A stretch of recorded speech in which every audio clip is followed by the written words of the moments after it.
Nous sommes à Lens-en-Vercors, dans le département de l'Isère. Bon alors, mon petit gars, qu'est-ce que tu t'arrive? Dans la vie, Alain, 67 ans, a une passion peu commune. Concevoir et fabriquer des automates de Noël. Ça revient de l'enfance, puisque j'étais fasciné, moi, quand j'étais petit, par les vitrines des magasins. Et ça m'a toujours plu de voir bouger et s'illuminer des vitrines de Noël. Cette passion, Alain en a fait son métier. Au départ, ces automates étaient destinés aux vitrines des magasins pendant la période de Noël. Là, il est complètement à nu. C'est vraiment une toute petite mécanique. Et avec, évidemment, un excentrique qui est ici. Donc on va le graisser. Et pour que le public puisse profiter toute l'année de ces incroyables créations, Alain a lancé son propre musée il y a 30 ans. À l'intérieur de ce temple dédié à la féerie de Noël, plus de 350 personnages animés, une collection de 1500 Pères Noël, ainsi qu'une crèche XXL. Et tout ça, Alain l'a fait de ses mains. Et on va lui remettre sa belle tête. Comme Alain, les Français attachent une importance toute particulière aux fêtes de Noël. Dans l'Hexagone, chaque foyer dépense plus de 20 € chaque année, rien que pour son budget déco. Mais si la plupart se contentent d'une couronne de Noël, d'une crèche ou d'un sapin enguirlandé, d'autres voient les choses en grand. Illumination, automates, crèche géante, ces accros à la magie de Noël ne reculent devant rien pour éblouir petits et grands. Bon, Antoine, viens voir, là, ça y est, j'ai réparé l'automate, là, viens voir. Super. Bon, ben voilà, je le remets là. Le musée des automates, une tradition qui se transmet de génération en génération.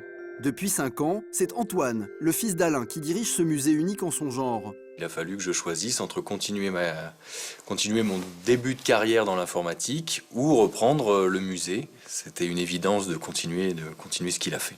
Et en fait, je lui ai donné mon bébé, parce que c'est toute ma vie, ce musée.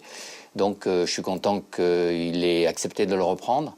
Et puis maintenant, au bout de 5 ans, je suis vachement content parce qu'il s'en sort bien, le musée continue, grandit, a toujours autant de succès. Car dans la région, le musée du Père Noël conçu par Alain est devenu une attraction incontournable. Chaque année, il accueille près de 50 000 visiteurs. Du coup, cette petite entreprise familiale ne connaît pas la crise. Elle enregistre un chiffre d'affaires annuel de près de 300 000 €. Voilà, merci. Pour s'offrir ce petit avant-goût de Noël, comptez 5 € pour les enfants et 8 € pour les adultes. Allez, en avant ma visite. Ce matin, les premières à venir se régaler les yeux, ce sont Jacqueline et sa petite fille Estelle. Tu vois, ils fabriquent des habits, toutes sortes de trucs. Ah, mais il y en a un qui dort. Tu vois, regarde le Père Noël qui est en train de travailler là-bas. Il est en train de fabriquer un train, des joujoux, tu vois, un cheval en bois. Je pensais pas que ce soit si beau, ce musée des automates. J'ai 6 ans moi aussi, là. Et oui, la magie du Père Noël, ce n'est pas que pour les enfants. Car Alain n'est pas le seul grand garçon à avoir attrapé le virus de Noël. Lantefontaine, dans la région Lorraine. C'est le vrai Père Noël traditionnel avec les lunettes, le vrai visage. La haute, il est beau, il est bien joufflu, il a une belle tête. Alors, combien il est 159 €. Ouais, il serait pas mal devant le perron. Ce client, pas comme les autres, s'appelle Mathieu. Il a 22 ans et il a une passion qui n'est plus vraiment de son âge, le Père Noël. Chaque année, il vient dans ce magasin pour dépenser toutes ses économies. Et il peut y passer des heures. Alors à force, Marjorie, la vendeuse, est devenue une copine. Ça fait 5 ans que je travaille là, je crois 5 ans que je le vois dans le Noël chaque année. Même, je pense que c'est mon premier client qui arrive. Oui, c'est un peu comme chez moi. Ça veut dire que dès que j'arrive ici, je veux tout acheter. Chez moi, Noël, c'est un moment particulier. On met environ 6 mois à le préparer. S'il y consacre autant de temps, c'est que Mathieu est un fou des décos de Noël. Cette année, en guise de touche finale, il a décidé de s'offrir ce Père Noël géant. Et voilà. Merci. Bon ben voilà. Merci et puis à bientôt. hein. On se reverra. Ouais. Allez, au revoir. Si ce grand enfant ne lésine pas sur le budget, c'est que son amour pour les décorations de Noël va très très loin. Pour Mathieu, qui vit encore chez ses parents, le jardin est un vaste terrain de jeu colonisé par des lutins, des farfadets ou encore des ours polaires. Pour lui, chaque personnage est un peu comme un membre de sa famille. Ils ont donc droit à une place de choix. Bon. Alors, je l'ai mis là, mais bon, je sais pas trop s'il va déranger. Vu qu'on le rende tous les soirs, je pense que là, il serait pas mal. Il dérange pas trop le passage de toute manière. Son tout nouveau Père Noël va désormais monter la garde devant la porte d'entrée. Et le pire, c'est que ça semble même amuser sa maman. Je crois qu'on va agrandir la maison, ça sera mieux. D'autant qu'à l'intérieur de la maison, c'est exactement pareil. Au beau milieu du salon, impossible de ne pas remarquer ce village géant rempli de petits santons autour duquel circule un train électrique. T'as tout bien mis. Pendant 2 mois, c'est les décorations, mais bon, on aime bien les enlever après. Hein. On aime les mettre, mais on aime les enlever. Pour récupérer notre place, justement.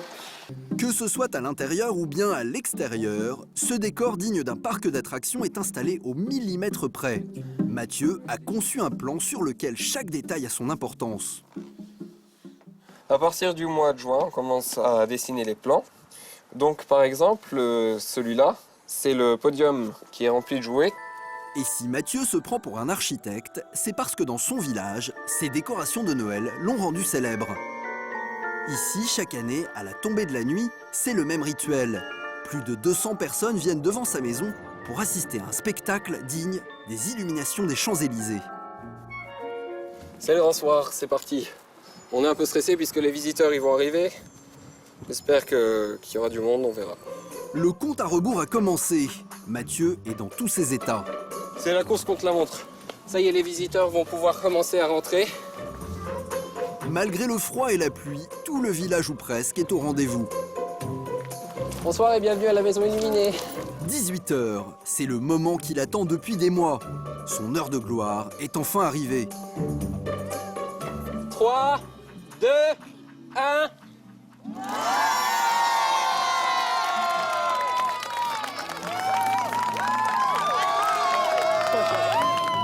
Sapins, étoiles scintillantes, guirlandes, plus de 40 000 ampoules illuminent le jardin et la façade de la maison de Mathieu. De quoi émerveiller, petits et grands.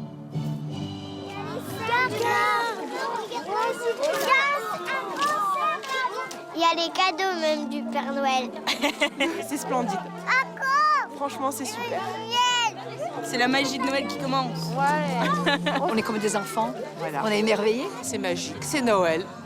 Une fois de plus, Mathieu a réussi son pari, conquérir le public. Et notamment sa copine Marjorie, la vendeuse du magasin de décoration.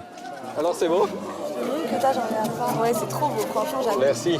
Je suis vraiment content d'avoir attiré autant de monde et que mes illuminations ont fait rêver autant de monde. Et Mathieu n'est pas le seul à être fier. C'était super, il y a eu du monde, les gens sont souriants, ils en ont plein les yeux et je suis très fière de mon fils. Grâce à des passionnés comme Mathieu, la magie de Noël ne cessera jamais de faire rêver petits et grands.